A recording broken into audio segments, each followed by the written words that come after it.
प्राप्त हो जाए। कितनी? 10,000। तो हम कैसे हैं?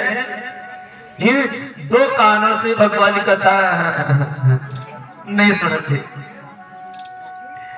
अरे आज पृथ्वी महाराज 10,000 कानों की श्रवण शक्ति मांग रहे हैं। ये क्या भक्त का भाव है महाराज। आज पृथ्वी महाराज ने भगवान को प्रणाम किया और भगवान अंतर्ध्यान होकर के पृथ्वी जी महाराज को कहा कि आपका मनोरथ पूर्ण हो। इधर इंद्र आया। इंद्र लज्जित होकर के अपने पुत्री अर्ची का विवाह पृथ्वी महाराज से करके चले गए। उनके एक पुत्र हुआ, उस पुत्र को विद्या सिखाई कौन सी? अंतर्ध्यान, जिसका नाम पड़ गया अंतर्ध्यान महाराज। अंतर्ध्यान के महाराज पुत्र हुए हविर्ध्यान। हविर्ध्यान के पुत्र महाराज प्राचीन बरी। ये कथा बहुत सुंदर कथा, मार्मिक कथा। इसने इतने यज्ञ किए, पूरी पृथ्वी को कुशा से मनमुखी कार्य करने लग गया। एक बात बताऊं, ये शुभ कर्म, पूजा पाठ, अनुष्ठान, ये कोई संकल्पित कार्य कराओ तो विद्वान ब्राह्मण को ही बुलाकर कराने चाहिए। इसको विद्वान ब्राह्मण को। आप कहोगे क्यों महाराज? ये कथा सुनो, अपने आप समझ आ जाएगा। अब वो प्राचीन वही था, उसने एक जगह पढ़ लिया कि पशु न आलभ्य थे। क्या? पशु न आलभ्य थे। उसने यज्ञ प्रारंभ कराए। यज्ञ जितने भी यज्ञ करते हैं उसमें घोड़े और बकरे की बलि देता। घोड़े और बकरे की प्रत्येक यज्ञ में बलि देता हो। एक दिन नारद जी महाराज का उनकी यज्ञशाला में पदार्पण हुआ। नारद जी महाराज को प्रणाम किया। नारद जी ने कहा कि पापी राक्षस राजन, अरे पापी राजन तो मुझे प्रणाम करता है? गुरुदेव मुझे पापी, मैं कैसे पापी हुआ गुरुदेव? अरे राजन, एक बार आकाश मंडल की ओर तो निहार करके देख। राजा प्राचीन बरी ने जब आकाश मंडल में देखा, असंख्य घोड़े बकरे मुंह फाड़ के खड़े थे। हाँ गुरुजी, ये क्या दिखा रहे हो आप मुझे? मुझे में डर लग रहा है। अरे राजन, ये प्रतीक्षा कर रहे हैं कब तुम ऊपर आओ, कब तुम्हें खाएंगे। गुरुदेव ऐसा क्यों? अरे राजन, तूने यज्ञ का बहाना लेकर के तूने जिन घोड़े बकरों के तूने बलि दी ना, वो कार्य ठीक नहीं है। तो गुरुजी क्या कहते हैं? वेदों में ऐसे लिखा है। क्या लिखा है? अरे पशु न आलभेत। गुरुजी पशुओं की बलि दो, आलभेत धन। अरे राजन, ऐसा नहीं है। जिसकी शास्त्रों में अच्छी पैठ नहीं होती ना, वो अर्थ का भी अनर्थ कर देता महाराज। क्या? एक गुरुजी थे, और गुरुजी के चेले थे। उन चेलों में से एक चेला क्या था? बीड़ी पीता था, बीड़ी।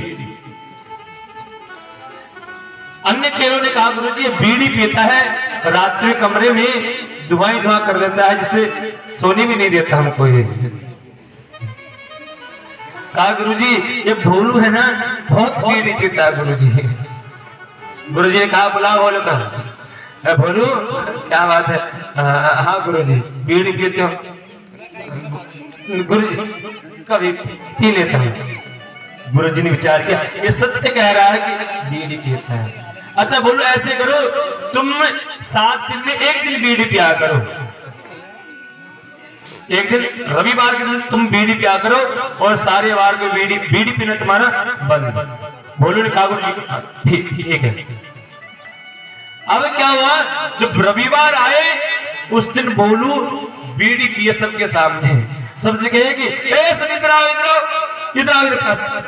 अरे आज बीड़ी पियो, आज बीड़ी पीने का बहुत महत्व है। गुरुजी ने खुद कहा है कि रविवार के दिन बीड़ी पिया कर। गुरुजी ने तो महाराज वो नियम बताया था क्या, ये 7 दिन जो रोज रोज बीड़ी पीता है ना, 7 दिन में जाकर एक दिन बीड़ी पिएगा तो ऐसे करते करते उसकी बीड़ी पीना छूट जाएगी। लेकिन उस भोलू ने उसको अपना नियम ही बना दिया महाराज।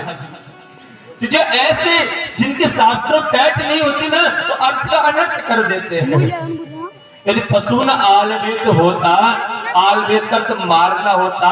जब पंडित जी विवाह करवाते हैं, विवाह करवाते समय वर से कहते हैं दूल्हे से कि दूल्हे तुम तुम्हारी होने वाली धर्म पत्नी का तत्वर कन्यायम हृदयम आलवेत, तुम अपनी होने वाली पत्नी का हृदय का आलवेत करो, यानी स्पर्श करो। यदि छूना उसका आलवेत करके मारना होता तो वर उस विवाह मंडप में होने वाली पत्नी को ही मार देता महाराज। इसलिए राजन तुमने गलत उपयोग किया है। एक प्रसिद्ध कथा है, हम हमेशा उस कथा को सुनाते हैं, आप भी सुनो उसको ना। एक पटेल जी थे और पटेल जी क्या थी, मांड पीने की आदत थी। चावलों का जो गरम गरम मांड निकलता वो पीते, और गुणकारी वो तो बताया से बड़े दिन कहते हैं, हमने तो पिया नहीं लेकिन सुनते हैं कि वो गुणकारी रहता है। अब वो सेठ जी नित्य के प्रति मांड पीते। एक दिन उन पटेल जी के पास गांव की और पटेल आ गए, पंचायत होने लगी। इधर पटेल जी की घरवाली ने मांड निकाला और कठौते में डाल दिया। बेटे का बेटा जाकर के पिताजी को बुला करके लाओ, मांड पी दे। बेटा जैसे घर से बाहर निकला, घर से बाहर निकला तो बाहरों तो गांव के और पटेल जी बैठे थे साथ में। बेटे ने विचार किया,